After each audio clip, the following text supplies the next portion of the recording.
ओम नमः सिद्धेभ्याय जय श्री ओम नमः सिद्धेभ्याय जय श्री ओम नमः सिद्धेभ्याय। मंगलम भगवान वीरो मंगलम गौतमो गणी मंगलम कुंद कुंदाद्यो जैन धर्मोस्तु मंगलम। सर्व मंगल मांगल्यम सर्व कल्याण कारकम प्रधानम सर्वधर्माणां जैनम जयतु शासनम।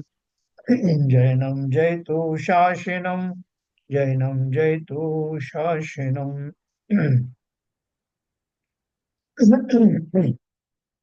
पूज्यपाद स्वामी द्वारा रचित इष्टोपदेश ग्रंथ का स्वाध्याय हम लोग कर रहे हैं। जिसमें वास्तव में जैसा कि नाम है इष्टोपदेश, ऐसा उपदेश जो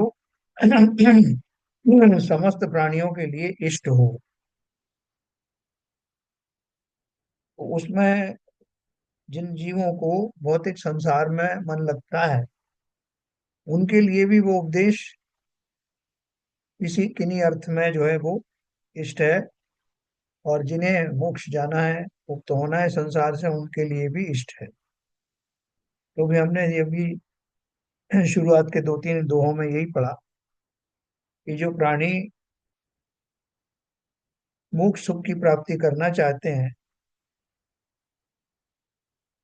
सम्यक दर्शन पूर्वक मोक्ष मार्ग में स्थापित होना चाहते हैं, जब तक उन्हें सम्यक दर्शन की प्राप्ति ना हो, जब तक वो पांच संभाव इकट्ठे ना हो, तब तक वो क्या करें। तो या तो वो सदा की तरह अशुभ भावों में बने रहें और निरंतर पाप का बंध करें, जिसका फल भी नरक निगोद आदि है। या फिर वो जो है अपने उस उद्देश्य को ध्यान में रखते हुए, अपने मंतव्य को ध्यान रखते हुए, जितने समय उन्हें प्रतीक्षा करनी पड़े उतने समय धर्म ध्यान में या शुभ भावों में मन लगाना श्रेष्ठ है। क्योंकि उससे कम से कम अशुभ का बंध नहीं होगा, और शुभ का जो बंध होगा, पुण्य आदि की प्राप्ति होगी, स्वर्ग आदि की उससे प्राप्ति होगी, वो कम से कम नरक निगोद में जाने से तो बेहतर है। इसको अपन ने तर्क सहित पढ़ा था। और कालांतर में इस मार्ग पर चलते हुए कभी काल लब्धि आ गई, कभी हमारे भाव में वो उत्कृष्टता आ गई, तो हमारा कार्य भी अवश्य बन जाएगा।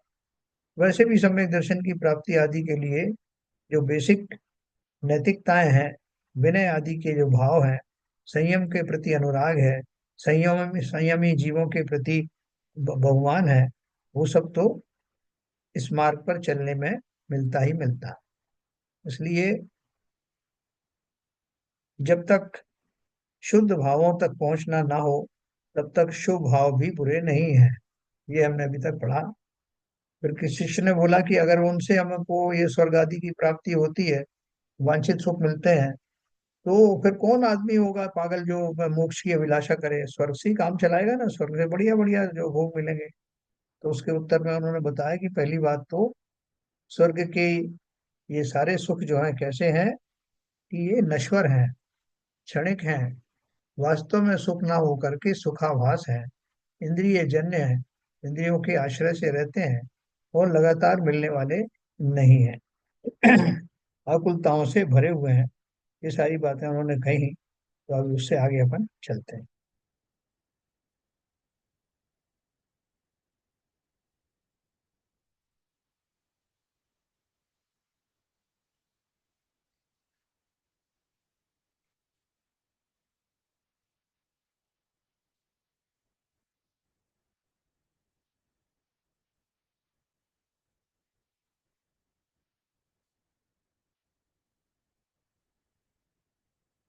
ने पढ़ा था 8 नंबर का।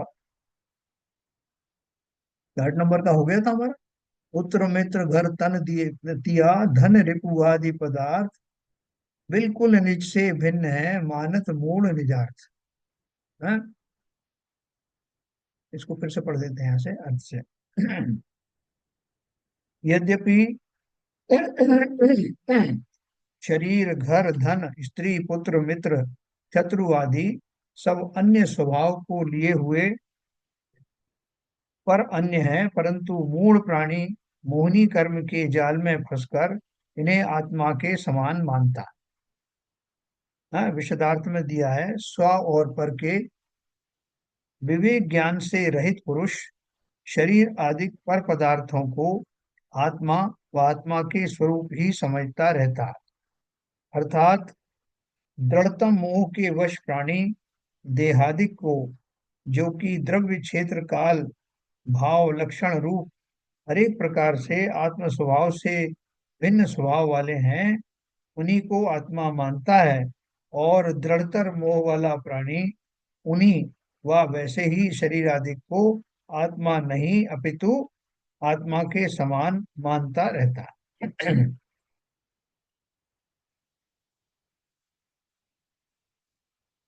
है ना? तो क्या उन्होंने अर्थ दिया कि वास्तव में तो ये प्रकट में तो सब पर है ही, लेकिन जीवों का जो मोह है, वो मोह उन्हें इस तरह का भाव दिलाता रहता है, जैसे वो अपने शरीर शरीर को ही वास्तव में अपना स्वरूप समझता है। और जितने ये जीव हैं, शरीर घर धन आदि हैं, इन सबको इसी भाव से अपने से जुड़ा हुआ महसूस करता है।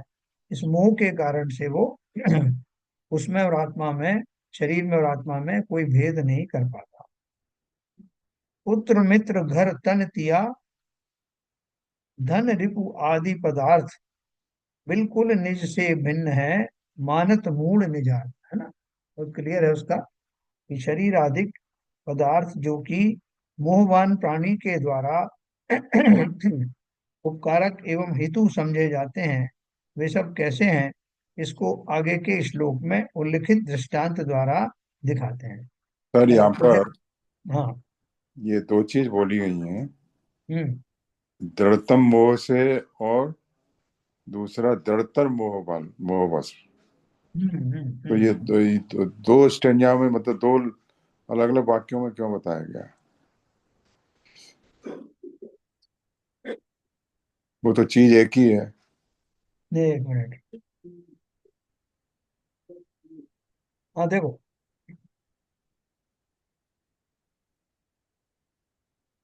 फिर देखो दो चीजें दी हैं। दृढ़तम माने मैक्सिमम, सुपरलेटिव डिग्री है दृढ़तम। हम्म। तो दृढ़तम वाला बोल रहे हैं, अर्थात दृढ़तम मोह के वश प्राणी देहादि को, यानी शरीर आदि को, जो कि द्रव्य क्षेत्र काल भाव लक्षण रूप हर एक प्रकार से आत्म स्वभाव से भिन्न स्वभाव वाले हैं, तदपि उसको ही आत्मा मानता है। उनको ही आत्मा मान लिया, समझे? तो दूसरे ने उसमें आत्मा के समान माना। पहला वाला इतना मोही है कि उसने जैसी आत्मा है वैसे ही उतना ही अनुराग उसको उसी कैटेगरी में उन सब द्रव्यों को मानता है जो कि हमसे बिल्कुल भिन्न है। ठीक है ना इनका?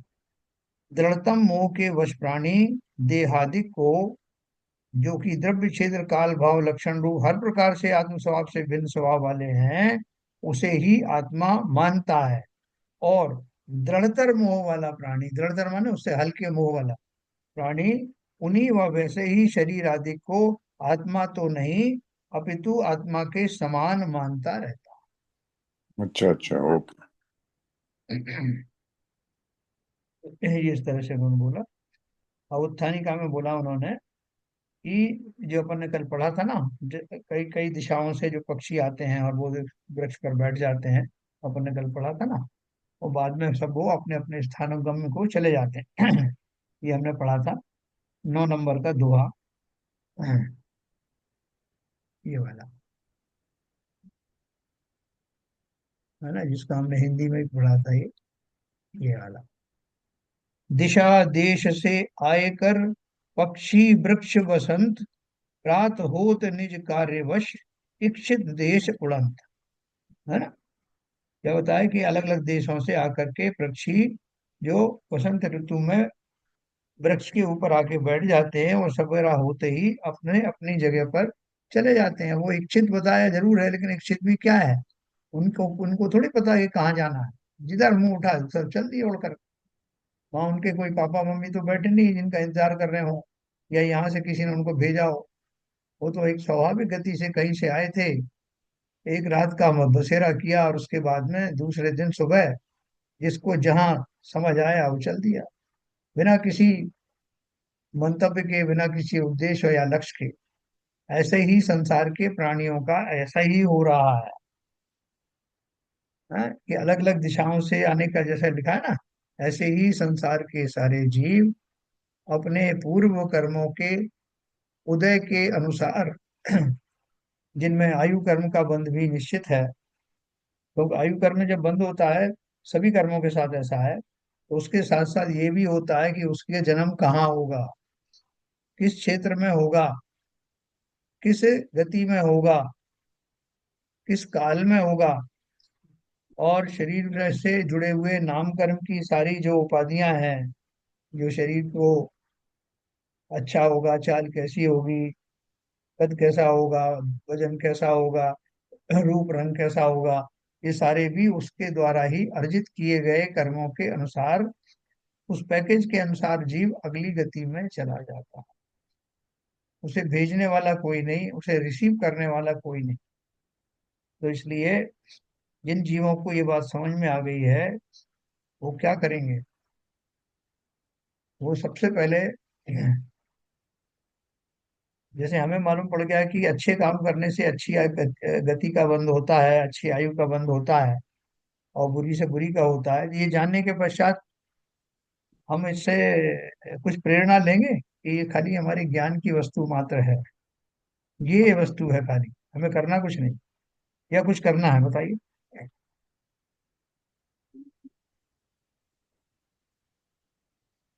नहीं, एक दिन उसका जो उदाहरण दिया है पक्षियों का, हम्म कि पक्षी शाम को आते हैं और एक एक वृक्ष पे रहते हैं रात भर, और हम्म वह उड़ के चले जाते हैं, उसकी सिमली बताई है। जिस तरह से जीव संसार में आता है, एक परिवार में आता है, वह अपना परिवार बढ़ाता है और परिवार के साथ अपने संबंधियों को बढ़ाता है, और जब उसकी आयु कर्म का अंत होता है तो वो कहाँ चला जाता है, किधर जाता है, कुछ पता नहीं। तो वो, ये शरीर क्या कहते हैं, ये आत्मा नहीं है, ये तो बिल्कुल क्या कहते हैं, नष्ट होने वाला है, इसकी पर्याय बदलने वाली है। तो ये सिमली उसकी बताई है। हाँ, तो देखो बात ये कर रहे हैं अपन कि हमको ये बात मालूम हो गई कि मैं भी उन पक्षियों की तरह जगह जगह भ्रमण कर रहा हूँ, 84 लाख योनियों में चला जाता हूँ। तो उसका कारण भी हमें मालूम पड़ गया। हम्म। क्या मालूम पड़ गया? कि ये मेरे ही पूर्व जन्म के कर्मों के कारण से मेरा गति गति में गमन होता रहता है, और उन गतियों में कैसा शरीर आदि मिलेगा इसका भी निर्धारण हो जाता है। तो ये सारे जो बातें हैं, जो सारा रहस्य है, मेरे भटकने का कारण क्या है, मेरा संसार में अलग अलग गतियों में प्रग में जाने का कारण क्या है, ये जान लेने के बाद में ये जो बुद्धिमान जीव हैं उनको क्या करना चाहिए, ये प्रश्न है। उनको क्या करना चाहिए? अपने संसार से विरक्त होकर मोक्ष मार्ग प्रशस्त करना चाहिए, और संसार से निकलने का प्रयास करना चाहिए। अपना उपादान शक्ति उपयोग लगाकर स्वपर का विज्ञान करना चाहिए। अपने इस जो ज्ञान अर्जित कर रहा है उसको धारण करना चाहिए। वही उन्होंने इस श्लोक का अर्थ में एक बार दोबारा आपको बताता हूँ, क्योंकि इसमें अच्छा ये है।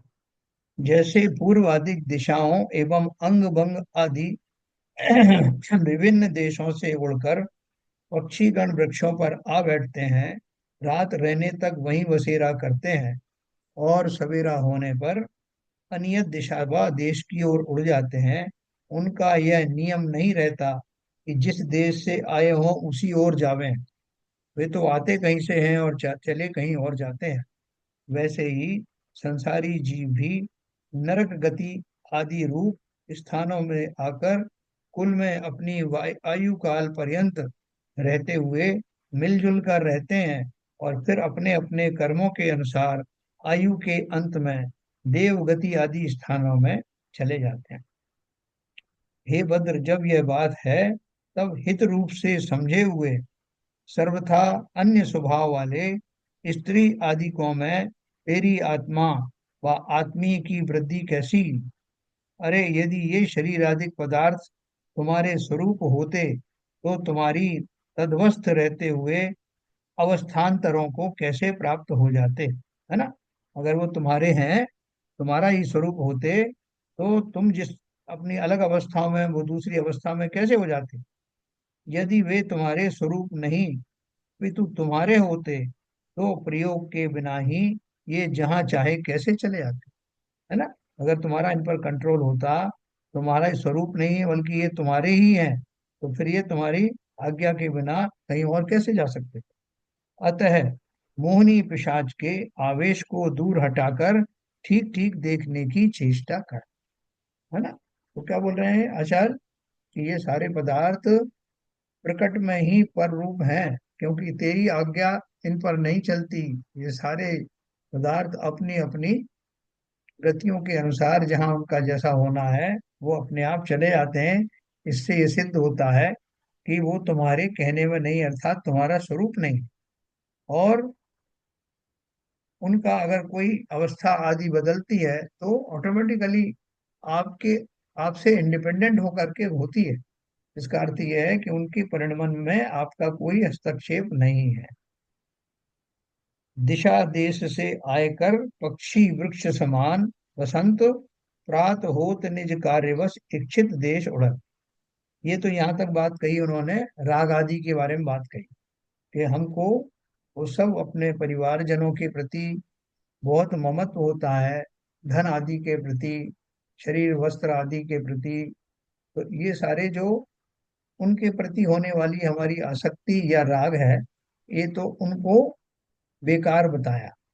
अब बात करेंगे द्वेष की, कि द्वेष के जो परिणाम होते हैं वो किस तरह से हमारी मूर्खतापूर्ण कल्पनाओं के कारण द्वेष खड़े होते हैं, इस बात का भी खुलासा कर रहे हैं। क्या बोला उत्थानिका में दिया उन्होंने। देखो उत्थानिका का आपने अर्थ पूछा ना, तो मैंने आपको बताया था कि ऊपर वाले दोहे का अर्थ बताते हुए आगामी दोहे को या आगामी जो कुछ भी आ रहा है उसकी उसमें घोषणा की जाती है उत्थानिका में। जैसे उस, यहाँ देखो, उसकी दिशा भूमिका देश। हाँ, उसकी भूमिका की रचना हो जाती है उत्तानिका में। हाँ उसकी भूमिका है, बिल्कुल सही कहा। आज लिखा ना, देखो आचार्य आगे के श्लोक में शत्रुओं के प्रति होने वाले भावों को ये हमारे शत्रु हैं, अहित करता है आदि अज्ञान पूर्ण बतलाते हुए उसे दृष्टांत द्वारा समझाते हैं। साथ ही ऐसे भावों को दूर करने के लिए प्रेरणा भी करते हैं, है ना। क्या बोल रहे हैं आगे के श्लोकों में, क्या बता रहे हैं, शत्रुओं के प्रति होने वाले भावों को कि ये हमारे शत्रु हैं, अहित करता है, ये आदि अज्ञान पूर्ण बतलाते हुए उसे दृष्टांत द्वारा समझाते हैं कि जो भाव आपके आ रहे हैं वो कैसे खोटे भाव हैं, निरर्थक हैं। तो क्या बताया उन्होंने विराधिक कथम हंत्रे जनाय परिकुप्यति त्र्यंगुलम पातयन पदाभ्याम स्वयं दंडेन पात्यते। जिसने पहले, देखो अब ये बहुत ध्यान से समझना, ये अपन बार बार ये बात करते रहते हैं। जिसने पहले दूसरे को सताया या तकलीफ पहुंचाई, ऐसा पुरुष उस सताए हुए और वर्तमान में अपने को मारने वाले के प्रति गुस्सा क्यों करता है, हाँ? वह कुछ जचता नहीं। अरे जो त्रयंगुल को पैरों से गिराएगा वह डंडे के द्वारा स्वयं गिरा दिया जाएगा, है ना। वो त्रयंगुल एक वो इस तरह का इंस्ट्रूमेंट होता है जिसको जो गिरता है तो उसका डंडा उसके ऊपर खुद के ऊपर ही पड़ता है, पैर के ऊपर। जिसमें कचरा वचरा डालते हैं ना, वैसा कुछ है, नीचे उसका वर्णन भी आएगा। तो देखो क्या बात कर रहे हैं, जैसे दयानंद राय जी ने भी बोला ना, गाली सुन मन खेद नानौ गुण को अवगुण कहे अयानौ। कहिए अयानम वस्तु छीने बांध मार बहु विधि करे करते निकारे तन विदारे बैर जो न तहाँ धरे।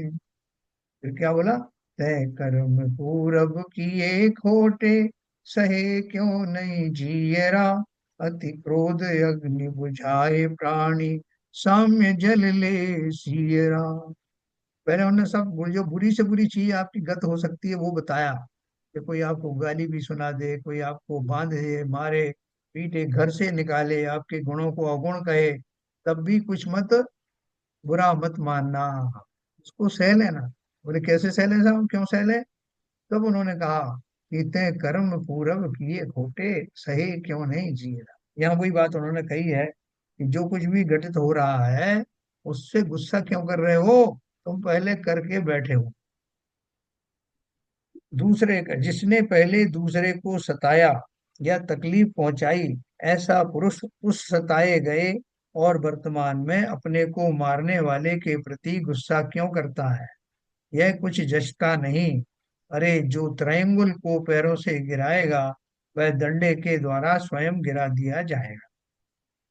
विस्तार कर दिया है, दूसरे का अपकार करने वाला मनुष्य बदले में अपकार करने वाले के प्रति क्यों हर तरह से कुपित होता है, कुछ समझ में नहीं आता। भाई सुनिश्चित रीति या पद्धति यही है,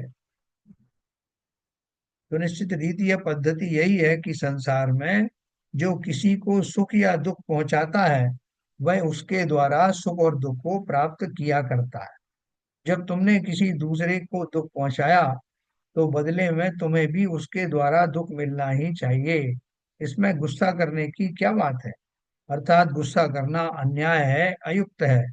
इसमें दृष्टांत देते हैं कि जो बिना विचारे काम करने वाला पुरुष है, वह 3 अंगुली के आकार वाले कूड़ा कचरा आदि के समेटने के काम में आने वाले अंगुल नामक यंत्र को पैरों से जमीन पर गिराता है, तो वह बिना किसी अन्य की प्रेरणा के स्वयं ही हाथ में पकड़े हुए डंडे से गिरा दिया जाता है। इसलिए अहित करने वाले व्यक्ति के प्रति अपना हित चाहने वाले बुद्धिमानों को अप्रीति, अप्रेम या द्वेष नहीं करना चाहिए। है, ये बात सही लिखी कि गलत लिखी? कोई हमको नुकसान पहुंचाए और हम उसके प्रति प्रेम रखें, ऐसा कैसे हो सकता है? गलत बात है ये सही है? प्रेम रखने की जरूरत नहीं है, बस देख लो और छोड़ दो। हाँ, मतलब द्वेष नहीं करना चाहिए ना। द्वेष नहीं करो, लेकिन कोई प्रेम करने की जरूरत नहीं है। हाँ, हाँ, लेकिन अगर हमको ही लगे कि मैंने ही इसके प्रति अपराध किया था, तो फिर भी हम ऐसे ही करेंगे क्या? हाँ वो तो लेकिन मतलब कोई वो नहीं है कि इससे प्रेम ही करा जाए, बस ठीक है छोड़ दो, समझ लो कि हमारा कुछ आया था कर्म का उदय, इसने बदला ले लिया, हट जाओ वहां से। ना हम्म। द्वेष करो ना प्रेम करो। देखो शास्त्र में एक किस्सा आता, प्रतिमान योग की कहानी आती है कि एक राजा था, उसका किसी जीव के साथ में बहुत बैर हो गया, और वो बैर इतना ज्यादा हुआ कि वो, उस जीव ने कहा कि मैं तुम्हें अगले जन्म में इसका फल चखाऊंगा। और वो प्राणी मर गया, और मर करके सर्प बना, बड़ा जहरीला नाग बना। और ये जो राजा था, इसका अभी वो पर्याय चल रही थी, तो इसको कहीं से मालूम पड़ा कि वो जो उसका शत्रु था, वो नाग के रूप में उसने जन्म लिया है, और वो फला फला जगह पर, फला गुफा में रहता है, उसकी बावई है वो फलानी जगह पर। कहीं से उसको मालूम पड़ा, तो इसको अपना वो सारा याद आया कि मैंने उसको कैसे सताया था, और उसको इसका बहुत बहुत ज्यादा पश्चाताप हुआ कि वास्तव में मैंने गलत काम किया। और उधर उस नाग ने एक प्रण किया था कि मैं इस जन्म में इसको अवश्य ही काट करके अपना बदला पूरा करूंगा। ये बात भी उसको मालूम थी राजा को। तो राजा ने क्या किया, उसके मन में ये आया, भाव आया कि वास्तव में इसकी गलती नहीं है, इसका क्रोध आना स्वाभाविक है, मैंने इसके साथ किया ही ऐसा बुरा था। अब उसको कैसे करें, अपराध बोध तो हो गया। तो उसने क्या किया कि ठीक उस दिन, जिस दिन उसे वो काटने के लिए आने वाला था, उस दिन उसकी जो बामई जहाँ वो रहता था, वहां से लेकर के अपने राजमहल तक, बल्कि अपने पलंग जो शैया थी जिस पर वो सोता था, वहां तक उसने फूलों की मार्ग बना दिया। फूलों से उसको युक्त करके और वहां तक सीधा रास्ता बना दिया, जिससे कि वो नागराज आए तो उनको कष्ट ना हो। और बिल्कुल डायरेक्शन सीधा बना दिया कि कहीं और उसको ढूंढने की जरूरत ही नहीं। और ठीक उस समय में वो नागराज का उसमें प्रविष्ट हुआ। और ये राजा पैर लटकाए पलंग पर से और हाथ जोड़कर उसका अभिवादन करता, उसको बोलता है कि हे नागराज, आपने बिल्कुल सही सोचा। बदला लेने की जो आपने ठाना, बिल्कुल आपने सही किया। मैं ही दुष्ट व्यक्ति था कि मैंने आपके साथ ऐसा अपराध किया, और मैं चाहता हूं कि इस अपराध की सजा आप मुझे दें। तो मेरे पैर ये नीचे लटके हुए हैं, आपको मार्ग में कोई कष्ट ना हो इसलिए मैंने ये फूलों की मार्ग बनाया। और अब आपसे मेरा निवेदन है कि आप मुझे डस करके अपना बदला पूरा करें। तो सर्प तो पंचेंद्रिय होता है, संगी पंचेंद्रिय होता है, उसको बैर के भाव भी याद रहते हैं। लेकिन पता नहीं क्यों उसको उसके इस व्यवहार से एक बार वो सोच में पड़ गया कि वास्तव में मैं अगर वहां से आता, गुस्से में चल करके इतनी पथरीली जमीनों पर से होकर के गुजरता, तो मेरा शरीर भी लहूलुहान हो जाता। और मैं इस राजा ने मेरी उस चीज का ध्यान रख करके यहाँ तक का मार्ग फूलों से पाट दिया, और स्वयं ही मुझे, ये मुझे ऊपर गुस्सा नहीं करता, ये चाह रहा चाहता तो मुझे मरवा भी सकता था, जब मुझे इसे मालूम है कि मैं कहाँ से आने वाला हूँ, सब तरह से समर्थ है, खुद भी मार सकता था। लेकिन ये विनम्रता के साथ मुझसे बदला लेने की अपील कर रहा है। ऐसा उसने 1 मिनट चिंतन किया और उन्हीं के पास आकर के पैरों को सूंघ करके वापस चला गया, बिना उसको नुकसान पहुंचा। ये कहानी उसमें आती है कि कई बार ऐसा भी होता है कि अगर आपका, इसमें पुण्य भी अपना काम करता है, ऐसी बात नहीं है। तो अगर आपके जो वचन है, वचन में वास्तव में ईमानदारी है, गंभीरता है, और भवितव्य भी ऐसा है, तो शत्रु भी आपके सरल भावों को देख करके अपना मंतव्य बदल ले। ऐसा कई कहानियों में आया है। जो नहीं कर पाए उनकी बात अलग है, लेकिन ये जो हम किसी से क्षमा भी मांगते हैं, तो क्षमा इस भाव से अगर मांगे, पूर्ण निर्मलता से, निश्चलता से, सरलता से, तो बोलते हैं कि उसकी क्षमा अवश्य होती है। तो आप लोग इसके बारे में क्या आपकी राय है, अपन डिस्कस करते हैं। ये बात सही है, कुछ ऐसी है, इमेजिनरी है?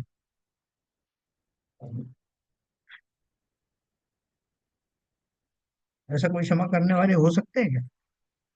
ये खाली किस्से हाँ कहानी सर। है? ऐसे बहुत सर बहुत होते हैं सर ऐसे। मतलब जहाँ यदि किसी आदमी को यदि ये भाव पता लग गया कि ये जो कर्मों का और उसके, तो उसको जब वह शास्त्र पढ़ता है अपने धर्म से जब स्वभाव में आता है, तो उसके बिल्कुल सारे विचार चेंज हो जाते हैं।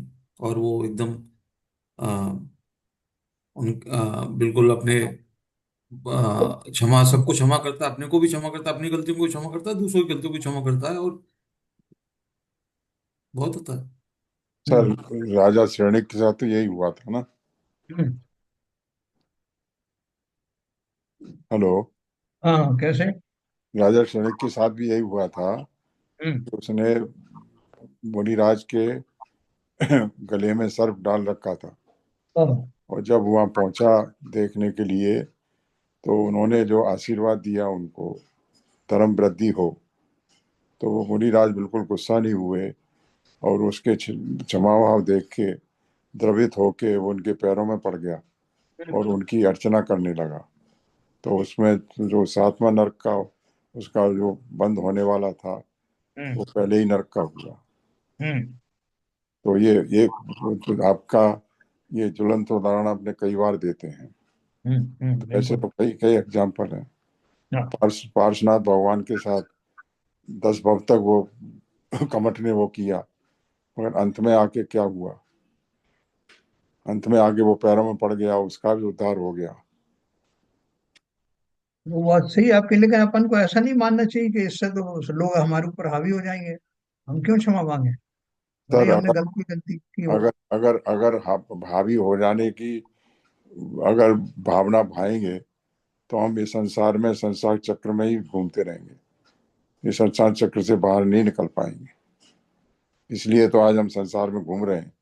आज हमने उसके साथ क्या कहते हैं गुस्सा किया, अगले बम में वो हमारे ऊपर गुस्सा करेगा, तो ये चक्र तो हमेशा चलता रहेगा, टूटता ही नहीं रहेगा। फिर ये सब जो जिनेन्द्र देव की जो वाणी है, जो उपदेश है, जो आत्मा का उद्धार करने के लिए, फिर उनका कोई मतलब नहीं रह जाएगा। वैसे भी अपने लिए कर रहे हैं हम, दूसरों के लिए थोड़ी कर रहे हैं। हमारे भाव चेंज करने हैं हमको, दूसरों को हाँ, क्षमा करना है, अपने बिल्कुल अपने सही, लिए, निज के लिए कर रहे हैं। बिल्कुल सही कह रहे हैं। क्या नीरजा जी, आपका क्या कहना है? अगर अपन ऐसे भाव रखेंगे तो लोग हमारे ऊपर, सर के ऊपर खड़े हो जाएंगे। हाँ, ये भाव बात सही है। आज के युग में अगर देखें तो कई जने ऐसे हो सकते हैं, मतलब इंसान को आगे देख लेना चाहिए कि इस व्यक्ति का है कैसा मानसिकता। कुछ हाँ, जने ऐसे हैं जिनसे हम ये कह सकते हैं, कुछ जने ऐसे हैं जिनसे हम अपने मन में प्रतिक्रमण कर सकते हैं, लेकिन उनसे नहीं कह सकते हैं। नहीं तो वो निगेटिव उसमें लेंगे कि अब आ गई लाइन पे। हाँ, तो हाँ, इस तरह से देख के कर सकते हैं, ऐसा नहीं कर सकते स्मूथली कि ब्लाइंडली बस इसी को फॉलो करें। इस युग में ऐसा नहीं कर सकते। मिथ्या दृष्टि तो आखिर सभी को ही है। तो इंसान को देख के करा जा सकता है। कुछ जैसे आप जैसे साधर्मी लोग हैं, यहाँ पर हमसे कुछ गलती हुई तो हम यहाँ कह सकते हैं। यहाँ पर हमें मालूम है इसकी प्रतिक्रिया नहीं होगी, इसका कुछ रिस्पॉन्स ही आएगा और पॉजिटिव रिस्पॉन्स आएगा। लेकिन जो जने ऐसे हैं जो प्रतिक्रिया करेंगे तो अपने को और उल्टा दबाएंगे, वहां मुझे मतलब मैं उस फेवर में नहीं हूँ। वहां पे ये है कि चुपचाप हट लो वहां से। नहीं, हाँ, देखो। जैसा क्षमा हाँ, भाव जो रखेगा वो सिलेक्टिव नहीं हो सकता है। अगर वो सिलेक्टिव हुआ तो वो क्षमा भाव का मतलब नहीं है। मतलब मेरा ऐसा सोचना है कि आज के युग में ये चीज प्रैक्टिकल नहीं, देखिए 100% नहीं है। देखिए, प्रैक्टिकल बात एक है, वो सारी व्यावहारिक बातें हैं। जब हम अब क्षमा भाव रखने का भाव करें तो वो उसमें सिलेक्टिव नहीं हो सकते। और ये बात जरूर है जो आप कह रही हैं, वो क्षणिक व्यवहारिक रूप से प्रदर्शित होंगी, मगर कुछ समय के बाद वो स्थिति अपने आप सुधरेगी अपने आप। और जब तक कर्म का उदय है, जो व्यवहारिक बातें चलती रहेंगी, और मगर जब टाइम आएगा तो उसको भी सद्बुद्धि आ जाएगी कि मैं इतना इसके साथ दुर्व्यवहार कर रहा हूँ, तो ये मेरे से कुछ नहीं कहता है, इसका मतलब उसका उसके भी भावों में परिवर्तन होगा। तो ये तो बात जो सिलेक्टिव होने वाली बात है, वो क्षमा भाव के विपरीत जाती है, नहीं, सिलेक्टिव देखो, नहीं हो सकती। एक बात बताऊं। जो नीरजा जी ने जो बात कही है, वो बात किस अपेक्षा से ठीक है कि इतनी जो भी आप अपनी रिएक्शन दें तो उस चतुराई से दें कि उसका पॉजिटिव असर पड़े, ये बात सही है। लेकिन अंदर अंदर में भाव जो है अच्छे रखना, उसके प्रति द्वेष के परिणाम ना आने पाए, ये नीरजा जी भी कह रही हैं। वो तो पहली बात हुई। दूसरा क्या है कि ये एक न्यूट्रल भाव भी होते हैं। अपन ने मेरी भावना में पढ़ा है, दुर्जन क्रूर कुमार्ग रतों पर शोभ नहीं मुझको आवे, साम्य भाव रखूं मैं उन पर ऐसी परिणति हो जाए। तो वो परिणति जरूरी नहीं कि आप उसको कह करके बताएं, उसको उजागर करके बताएं, क्योंकि पात्र को देख करके, समय देखकर, क्षेत्र देख करके अपना रिएक्शन करना चाहिए। वहां कौन किस योग्य है वो करना चाहिए, लेकिन अपने अंतर मन में, आपने भी सही कहा कि डिस्क्रिमिनेशन इसमें नहीं होना चाहिए। अंतर के मन में तो सबके प्रति क्षमा का भाव होना चाहिए। आप उसको कह पाते नहीं कह पाते वो अलग बात, लेकिन तब मैं, अंदर में।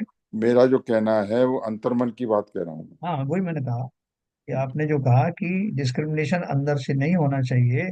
किसी के प्रति अगर ऐसे ऐसा हम कर भी गुजरे हैं तो उसके प्रति हमें अंदर से अपने उसका रियलाइजेशन होना चाहिए कि बस वास्तव में मैंने गलत किया है। पर उसका जो रिएक्शन आया उसका मुझे बुरा नहीं मानना, कब से कब अंदर में हम ऐसा चिंतन अवश्य कर सकते हैं। उसी से हमारे वो कर्म ढीले पड़ जाते हैं। ठीक है सर, तो देखिए इसमें प्रैक्टिकल चीज भी है, वो भी ध्यान में रखना है, और एक आध्यात्मिक चीज भी। लेकिन एक मेरा मानना है कि यदि आपके भावों से या आपके कार्य से आपको ऐसा लगता है सामने वाले को बहुत अति दुख प्राप्त हुआ है, और हाँ, वो बहुत, उसके मन में बहुत कलेश है, तो निश्चित रूप से एक ऐसी व्यवस्था बना के उससे क्षमा प्रार्थी होना चाहिए और उसको समझाना चाहिए कि भाई हम उसके लिए क्षमा किया और हम आपसे क्षमा मांगते हैं।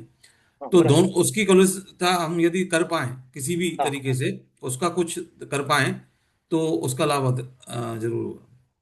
बिल्कुल आप सही कह रहे हो, क्योंकि देखो, इतने सारे शत्रु लेकर के हम कहाँ रहेंगे, कहाँ जाएंगे। यही शत्रु धीरे धीरे बढ़ते बढ़ते बड़े हो जाते हैं, और हमें अंततः इन सब शत्रुओं से को शांत करना पड़ता है। शांत उनको उनको शांत करने का अर्थ क्या है, कि मेरे अपने भाव इस योग्य हो जाते हैं कि मेरे भावों के निमित्त से बहुत सारे जीवों को मेरा क्षमा का जो भाव है वो पहुंच जाता है।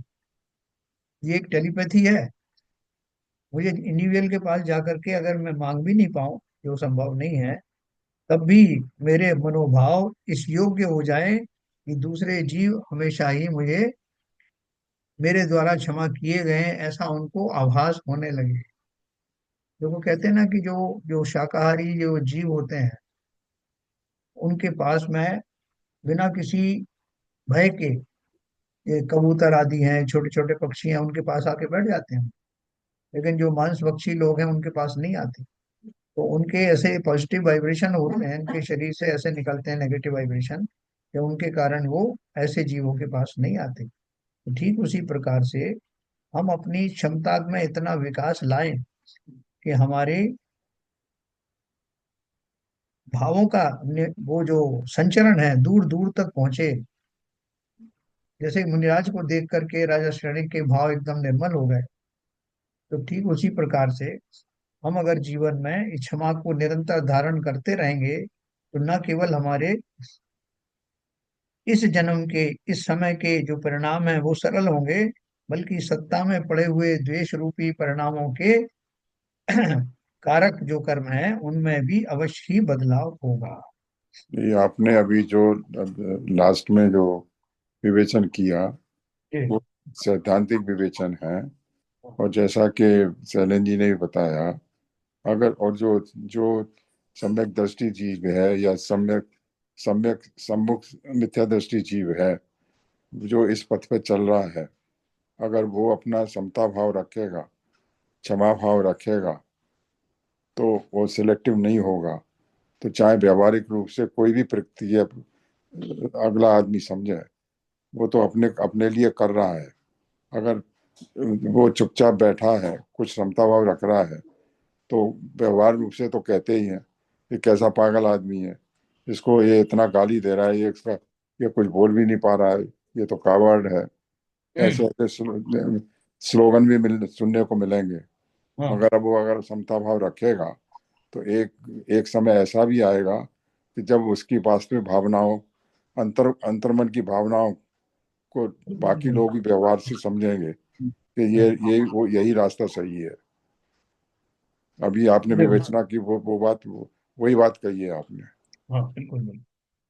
इसलिए इसलिए अहित करने वाले व्यक्ति के प्रति अपना हित चाहने वाले बुद्धिमानों को, देखो क्या बात लिखी, अहित करने वाले व्यक्ति के प्रति अपना हित चाहने वाले बुद्धिमानों को अप्रीति, अप्रेम या द्वेष नहीं करना चाहिए। चाहिए, बिल्कुल सही। है कि अगर तुम्हें अपना भला करना है तो ये ऐसे किसी जीवों के प्रति द्वेष भाव मत रखना। तभी दयानंद जी ने कहा कि गाली सुन मन खेद ना आना। ठीक है। इसमें एक और चीज मैं कह रहा था, आपको बताना जी। चाह रहा था। देखो, आप यदि किसी के साथ व्यवहार करते हैं, और यदि आपके व्यवहार में, और आपको गुस्सा जब भी आता है जब आपकी बात कोई मानी नहीं जा रही हो, या आपकी किसी तरीके का कोई लाभ हानि आपके ठेस पहुंच रही हो, या आपका कुछ काम नहीं बन रहा हो, तो वो अभिप्राय वाली बात आ जाती है। यदि आप उस अभिप्राय में, तो आप कभी क्रोध आपका कम होगा ही नहीं, और ना आप शांत हो पाएंगे। हम्म। यदि आप व्यवहार करते हैं और आप इस बात को मानते हैं कि यदि आपका उसमें कोई भी मतलब राग और द्वेष नहीं है, तो निश्चित रूप से आपके क्रोध जो है शांत होने लगेंगे। और यदि राग है, द्वेष है, या कोई ऐसी आपको उसमें कुछ आपको आप लेने की चाह है या कुछ देने की चाह है, तो वो क्रोध और वो कम नहीं होगा। वो तो वहाँ आप ना मांग सकते हैं ना कह सकते हैं। इसलिए जहाँ हम कहीं भी व्यवहार करते हैं, तो उसमें जो हम लोग एक्सपेक्टेशन है हम्म। उसको खत्म करना पड़ेगा। बहुत से लोगों से हमको एक्सपेक्टेशन होती है कि ये ऐसा व्यवहार करें, या ऐसा काम करें, या हमको ये चीज मिल जाए, या हमको वो पद भी हमको मिलनी चाहिए और ये हमको देनी चाहिए। वो सारी चीजों को लेके मन में बहुत बहुत वो रहता है और उससे क्रोध के भाव बनते हैं। तो अभिप्राय में यदि शांत भाव आ गया है, अभिप्राय में से राग द्वेष और ये सब कम हो गया है, तो अपना स्वभाव भी शांत होता जाएगा और हम क्षमा मांगने के लिए भी तत्पर हो जाएंगे यदि कुछ क्षणिक हमारे मन से हो भी गया तो। बराबर। तो देखो दोहा भी अगला दिया है, अपराधी जन क्यों करें हंता जन पर क्रोध, दो पग अंगुल महीन में आपहि गिरत अबोध। है ना? तो बोल रहे हैं अपराधी जन जो है वो उनको मारने वालों पर क्रोध क्यों करते हैं। क्योंकि जैसे अबोध बालक होते हैं वो अपने आप ही गिर जाते हैं। है ना? दो पग अंगुल महीन में दो पैर चलने वाले भी अगर वो अबोध हैं तो गिर जाते हैं, अपने आप ही गिर जाते हैं। उसी प्रकार से जो हंता है अगर वो किसी तरह के दुष्ट विचार रखते हैं तो उसका फल उनको अपने आप ही मिलता है ना? जैसे बोलते हैं आप ही, हाँ आप ही तय मर जाएंगे कर कर खोटे काम। तो आपको किसी को सजा देने की जरूरत नहीं। अगर किसी ने आपके ऊपर में बुरे वचन कहे, आपको मारने दौड़ा, आपके प्रति द्वेष आदि रखे, तो आप तो अपने उनके प्रति साम्य भाव रख सकते हो तो रखिए, उन्हें अपने कृत्य की सजा अवश्य मिलेगी। है ना? जो तो को काटा हुए ताही वो ही तो फूल, ता तो को फूल है वाको है त्रिशूल। ऐसी बहुत सारी कहावतें आपने सुनी होंगी। तो प्रैक्टिकली आप यही बात ध्यान रखो। ऐसा भी नहीं है कि आपने उनको क्षमा कर दिया तो प्रकृति भी क्षमा कर देगी। प्रकृति का तो न्याय अपने आप चलेगा। आपने अपने अपने आप को बचा लिया, आगामी जो शत्रुता की संतति है उससे अपने आप को बचा लिया, और इस आधार पर बचा लिया कि मैंने ही कुछ किया हो। लेकिन दूसरे के क्या परिणाम है, कैसे परिणाम है, उसके लिए आप निश्चिंत रहिए। प्रकृति में उसको दंडित करने की व्यवस्था भी यथा योग्य मौजूद है। ठीक है सर? तो आगे चलते हैं। यहाँ पर शिष्य प्रश्न करता है कि स्त्री आदिकों में राग और शत्रुओं में द्वेष करने वाला पुरुष अपना क्या अहित बिगाड़ करता है जिससे उनको यानी राग द्वेषों को अकरणीय यानी ना करने लायक बतलाया गया है। क्या क्वेश्चन पूछा उसने कि आप ये बताइए कि अगर स्त्री आदि के साथ में कोई राग करता है और शत्रुओं से द्वेष करता है तो उससे उसका अहित कैसे हो जाता है, उसका बिगाड़ कैसे हो जाता है। तो आचार्य इसका समाधान करते हैं। राग द्वेष दयी दीर्घ नेत्राकर्षण कर्मणा अज्ञानात सुचिरम जीव संसाराब्धौ भ्रमत्यसौ। क्या अर्थ दिया उन्होंने इसका? यह जीव अज्ञान से राग द्वेष रूपी दो लंबी डोरियों की खींचातानी से संसार रूपी समुद्र में बहुत काल तक घूमता रहता है, परिवर्तन करता रहता है। द्रव्य क्षेत्र काल भव भाव रूप पंच परावर्तन रूप संसार, जिसे दुख का कारण और दुस्तर होने से समुद्र के समान कहा गया है, उसमें अज्ञान से शरीर आदिकों में आत्म भ्रांति से अति दीर्घ काल तक घूमता रहता है।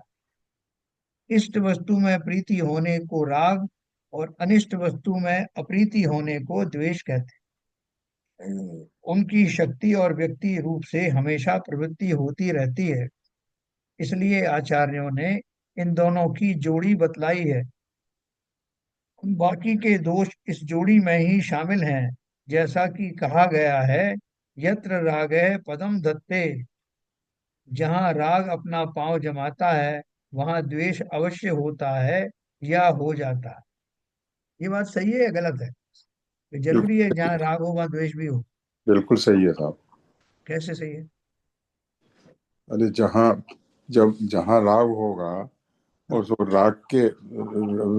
राग के संदर्भ में अगर कोई चीज ऐसी होगी, अरुचि होगी, तो द्वेष पैदा होगा ही होगा।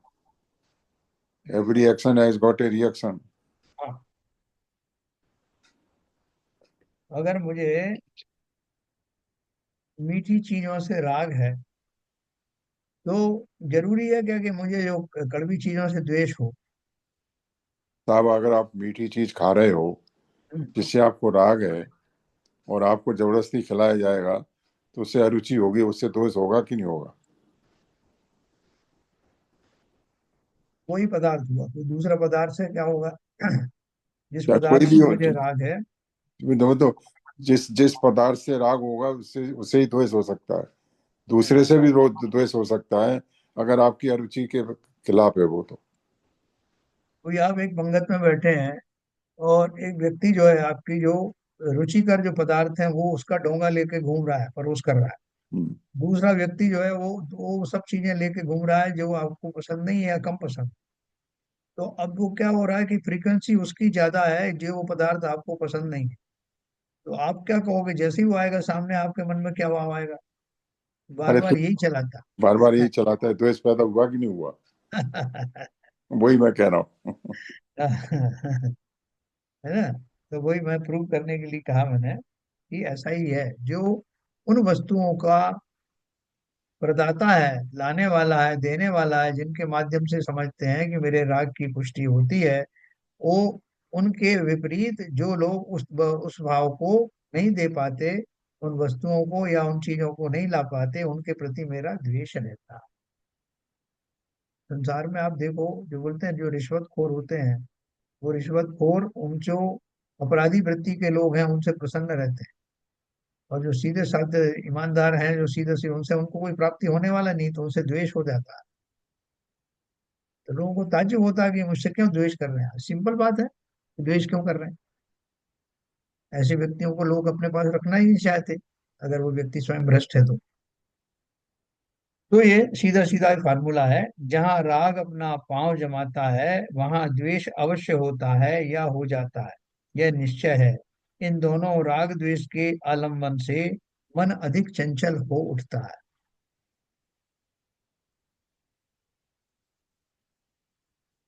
और जितने दोष हैं वे सब राग द्वेष से संबद्ध हैं। जैसा कि कहा गया है, आत्मनि सती पर संज्ञा, निजत्म के होने पर का ख्याल हो जाता है। और जहाँ निज पर का विभाग हुआ वहाँ निज में राग रूप और पर में द्वेष रूप भाव हो ही जाते हैं। बस इन दोनों के होने से अन्य समस्त दोष भी पैदा होने लग जाते हैं, कारण कि वे सब इन दोनों के ही आश्रित हैं। एक बच्चा बहुत दिन से सेठ जी के यहाँ पल रहा था, और वो उसके ऊपर पूरा अपना लाड़ उमेड़ उसमें लुटा रहे थे। पूरा लाड़ का भाव उनका उसके ऊपर ही उड़ेला जा रहा था। लेकिन कुछ दिन बाद तो किसी व्यक्ति ने आके सूचना दी कि सेठ जी, आप जिस बच्चे को अपना मान रहे हैं वास्तव में वो अपना नहीं है, वो आपका नहीं है, वो आप गलती से उठा लाए हैं, आपका बेटा तो वहां है। तो पहले तो सेठ जी को विश्वास हुआ ही नहीं, होगा ही नहीं। फिर उसको लक्षण बताए गए तो उन्होंने देखा लक्षण से मिलान करके कि वास्तव में जो दूसरा बालक है वही मेरा बालक। तो अब क्या दशा होगी उस, क्या जिसको अभी बेटा मान रहा है उसके प्रति उनको वैसा ही राग होगा, या राग शिफ्ट हो जाएगा और इसके प्रति द्वेष का भाव हो जाएगा? बताएं राग क्या तो होगा? ये उससे विरक्ति हो जाएगी और द्वेष पैदा हो जाएगा। हम्म। तो लगेगा मैंने बिना बात के इसको इतना पाला पोसा, इसके ऊपर इतना पैसा खर्च किया, और कैसा मूर्ख था मैं। तो अब क्या करूं? बोले अब इसको इधर। अब वो आप जो कारवां का उदाहरण देते हो ना कि बोला आग लग गई, आग लग गई, बोला लाल गाड़ी खड़ी थी उसमें आग लग गई, तो भागे भागे एकदम घबरा गए और परेशान हो गए कि मेरी गाड़ी में आग लग गई। और जैसे ही जाके देखा कि गाड़ी अपनी नहीं है, दूसरी लाल गाड़ी में लगी, तो आप इमीडिएटली रिलीव हो गए। तो नहीं, वो उसमें थोड़ा डिफरेंट है भाव। अच्छा। यहाँ अपन को बात करना है जहाँ राग है वहीं तत्काल द्वेष का भाव भी खड़ा हुआ है। हम्म। तो उसका एक उदाहरण अपन ने अभी जो लेकर के सोचा है।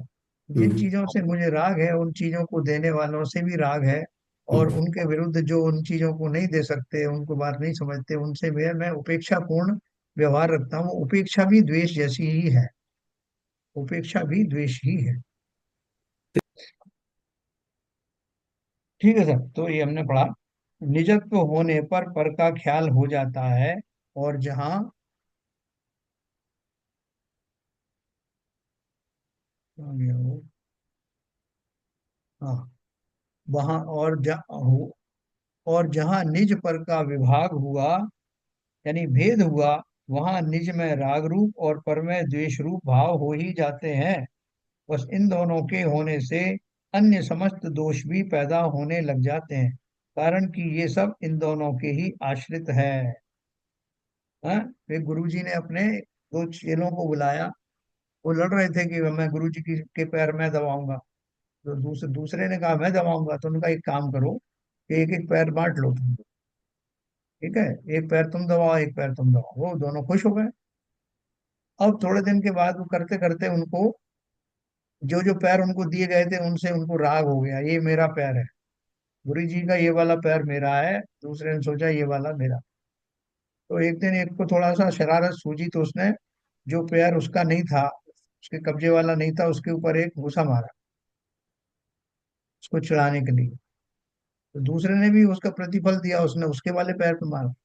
तो पिटे कौन इन दो, इस राग और द्वेष के चक्कर में पिटे कौन?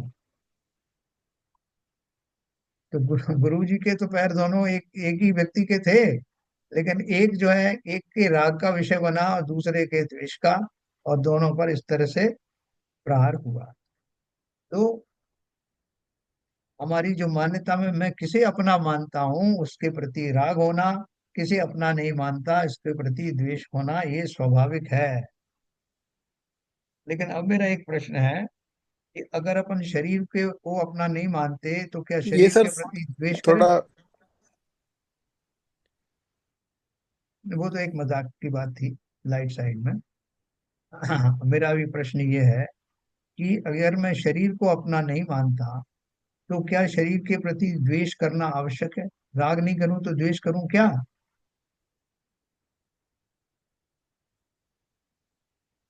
हम्म? नहीं, जब जब जब ये स्व पर का भेद ज्ञान हो जाएगा, जब मैं शरीर को अपना नहीं मानूंगा, तो उस समय समता भाव आ जाएगा। द्वेष और राग का प्रश्न ही नहीं उठता है। जब तक शरीर को अपना मानूंगा तब तक तो राग रहेगा, और द्वेष होता है पर से, अपनी चीज से राग रहता है।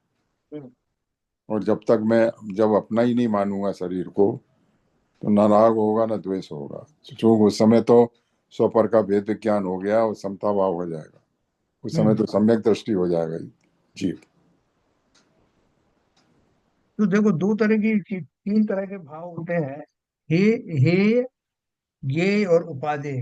वादी है। तीन तरह के भाव हुए। तो किसी को मैं हे मानूं, किसी को उपादेय के अपनाने योग्य मानूं, और किसी को खाली जानने योग्य मानूं। तो जब मैं शरीर और आत्मा के प्रति भेद विज्ञान करता हूँ, तो वहाँ भेद विज्ञान में ऐसा कहा अवश्य जाता है कि मैं अपने अतिरिक्त जितने भी पदार्थ हैं उन्हें पर मानता हूँ। तो वो किस अपेक्षा से कहा जाता है कि मतलब उनके प्रति ममत्व भाव जो मेरा अनादिकाल से चल रहा है, उन भावों को त्याग करने की बात हो रही। जी, उनके प्रति मेरा अनंत राग है। लेकिन भेद विज्ञान जो है वो द्वेष पूर्वक नहीं होता। भेद वही विज्ञान मैंने वास्तव में, हाँ, समता पूर्वक होता है। जो पदार्थ जैसे हैं, वस्तु स्वरूप ही ऐसा है कि वो पदार्थ किसी के नहीं होते। एक पदार्थ दूसरे पदार्थ का ना तो कुछ करता है ना ही किसी का होता है, वो उसी का रहता है। ये एक सिद्धांत है। वेद विज्ञान करने वाला इस सिद्धांत को मानता है, और इस अपेक्षा से उसे उस पर द्वेष भी नहीं आता। वो उसके प्रति समता भाव में रहता है कि समस्त पदार्थ अपनी अपनी अस्तित्व को लिए हुए हैं, कोई किसी का नहीं है। मैं मूर्ख अभी तक इस बात को समझ नहीं पाया, इसलिए पर पदार्थों के प्रति राग आदि का भाव रखता था, द्वेष का भाव भी रखता था। लेकिन किसी के प्रति राग और द्वेष का कोई गुंजाइश ही नहीं है, कि वो पदार्थ जैसे हैं वैसे हैं। मैंने ही उन्हें अपना माना था, वो किसी के है नहीं। कोई पदार्थ चिल्ला चिल्ला के नहीं कह रहा है कि मुझे अपना बना लो। तो इस तरह से जो मैंने आपसे प्रश्न किया कि राग द्वेष की उत्पत्ति जीव को पर पदार्थों में होती है, लेकिन स्वभाव में लौटने वाला जैसे वेद विज्ञान की बात करते हैं, उसमें पर को पर मानना में किसी तरह का राग और द्वेष की बात नहीं होती। इसलिए संयम आदि भी धारण करते हैं तो बिना किसी द्वेष के संयम धारण करते हैं कि आज से मैंने ये छोड़ा क्योंकि इसने मेरे को ऐसा बोला था। ऐसे भावों के साथ संयम नहीं होते। तो ठीक उसी प्रकार से जो ये जो मान्यता है मेरे अपने की राग द्वेषों से रहित, ताकि उसका एक ही नियम है कि मैंने मेरे स्वभाव के अनुरूप कौन है और स्वभाव के विपरीत कौन है। और प्रत्येक द्रव्य, जीव की ही बात क्यों करें, प्रत्येक द्रव्य अपने आप में अपना ही है, पर द्रव्य की उसमें कोई गुंजाइश है ही नहीं। कल अपन इसी बात को और आगे बढ़ाएंगे कि ये जो राग द्वेष का जो चक्कर है वो क्यों चलता है, समता भाव कैसे लाया जाए, राग द्वेष से कैसे बचें, और एक में राग है उस दूसरे में द्वेष है, ये चक्र में हम कैसे चक्र से निकल सकते हैं, इसको अपन थोड़ा कल और विस्तार से पढ़ें।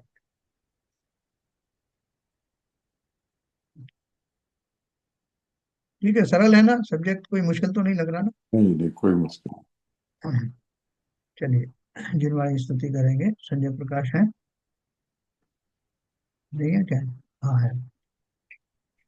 ठीक सर। जिनवाणी। हाँ सर।